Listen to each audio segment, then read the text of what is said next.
माँ की ममता। जनकपुरी गांव में कलावती अपने पति के साथ सुखमय जीवन व्यतीत कर रही थी। कलावती के पति का नाम कश्यप था। कलावती पेट से थी, इसलिए कश्यप उसका बहुत ध्यान रखता। कलावती के ज़्यादातर काम वह स्वयं कर लेता। कश्यप लकड़ी की एक फैक्ट्री में मजदूर थे। उनकी तनख्वाह बहुत कम थी। बड़ी मुश्किलों से 2 वक्त की रोटी उनको नसीब होती थी, लेकिन जो मिला उसमें वह संतोष मनाते थे और खुशी-खुशी अपना जीवन बिताते थे। कुछ महीनों बाद कलावती ने अपनी कोख से एक बच्चे को जन्म दिया, जिसका नाम रखा गया वीरभद्र। बच्चे के घर में आते ही कलावती और कश्यप की खुशी को मानो ठिकाना नहीं रहा। वीरभद्र के पालन पोषण के लिए कश्यप फैक्ट्री में पहले से ज्यादा घंटों तक काम करता। 1 महीने बाद अचानक इस परिवार पर भारी संकट आ पड़ा। फैक्ट्री में काम करते करते वक्त एक दुर्घटना घटी। कश्यप का ध्यान थोड़ी देर के लिए काम से हटा और वह अपने बच्चे के लिए कुछ सोच रहा था। तभी नजर घटी और दुर्घटना घटी। कश्यप के दोनों हाथ मशीन में आ गए और हाथ कट गए। इस हादसे ने केवल कश्यप के दोनों हाथ ही नहीं, परिवार की रोजी रोटी भी छीन ली। कलावती और कश्यप दोनों पूरी तरह से टूट चुके थे। फैक्ट्री से कश्यप को कुछ पैसे मिले, लेकिन वो भी ज्यादा महीनों तक नहीं चल पाए। कश्यप ने एक बार खुदकुशी करने का भी प्रयास किया, लेकिन कलावती ने उसको समझाकर रोक लिया। सब कुछ टूट चुका था, लेकिन कलावती का हौसला और हिम्मत नहीं। कलावती ने अपना घर चलाने के लिए अब उसने काम खोजना शुरू किया। एक बड़ी इमारत के कंस्ट्रक्शन के लिए काफ़ी मजदूरों की ज़रूरत थी। कलावती को काम की ज़रूरत थी, इसलिए उसने फौरन वहाँ पे काम करना शुरू कर दिया। कलावती कंस्ट्रक्शन के काम के लिए भारी ईंटों को उठाती, रेत और सीमेंट की बोरी से रेत और सीमेंट निकालकर यहाँ से वहाँ ले जाना, ये सब मुख्य कार्य थे। कलावती वीरभद्र को भी काम पर अपने साथ ले आती थी, क्योंकि घर पर उसकी देखभाल करने वाला कोई नहीं था। कलावती एक जगह पे वीरभद्र को बिठा देती और पूरा काम करती। बच्चा बहुत रोता चीखता तो कलावती उसके पास चली जाती और उसको संभालती, उसको दूध पिलाती, खाना खिलाती और सुलाने का प्रयास करती। फिर जैसे ही बच्चा शांत हो जाता, वह फिर से काम पर लग जाती। धीरे धीरे वीरभद्र 5 साल का हो गया।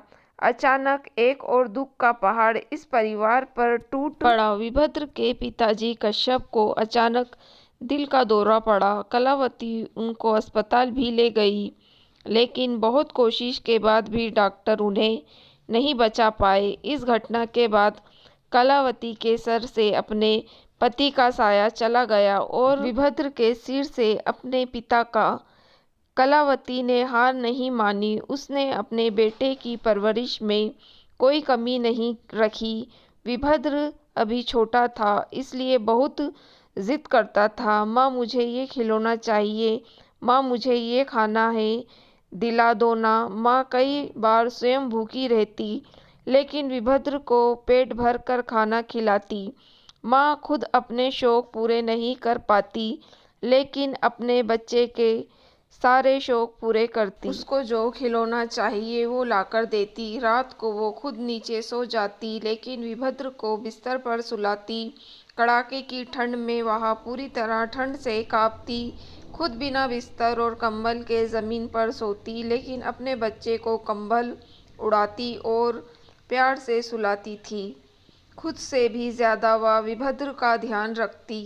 वीरभद्र 6 साल का होते ही उन्होंने उसको स्कूल भेजा, लेकिन फिर भी उसको पूरा दिन उसकी चिंता रहती। जब तक कि वह स्कूल से वापस नहीं लौट आता। माँ दिन रात मेहनत करती और अपने बच्चे को पढ़ाती। वीरभद्र भी मन लगाकर पढ़ता। धीरे धीरे वीरभद्र बड़ा होता गया। उच्च अभ्यास के लिए माँ ने उसको कॉलेज भेजा। कुछ सालों के बाद वही बेटा बड़ा होकर एक बहुत बड़ा चित्रकार बना और उसने पूरे राज्य और देश में बहुत नाम कमाया। एक बार एक सम्मान समारोह में वीरभद्र को बुलाया गया।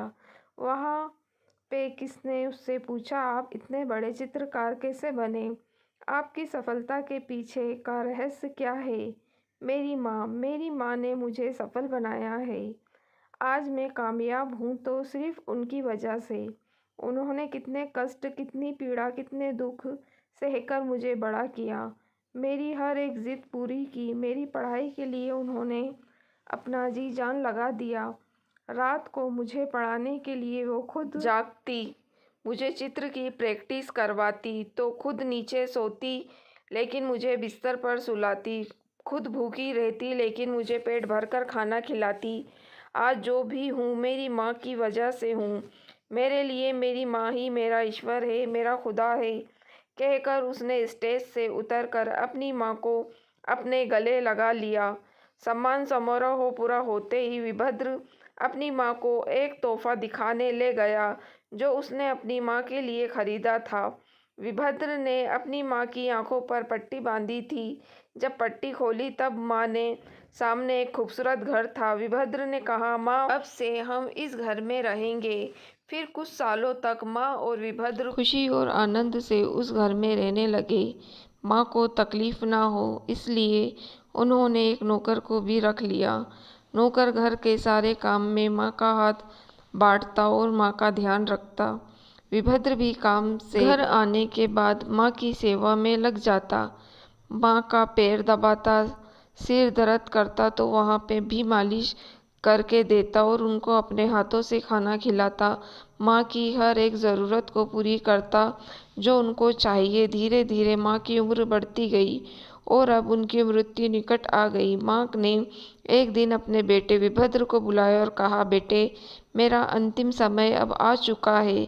मैं जा रही हूँ। बेटा, खुद का ध्यान रखना और किसी नेक दिल की लड़की से विवाह करके अपना घर बसा लेना। मैं चलती हूँ, ध्यान रखना, कहकर माँ ने अपनी अंतिम सांसें ली।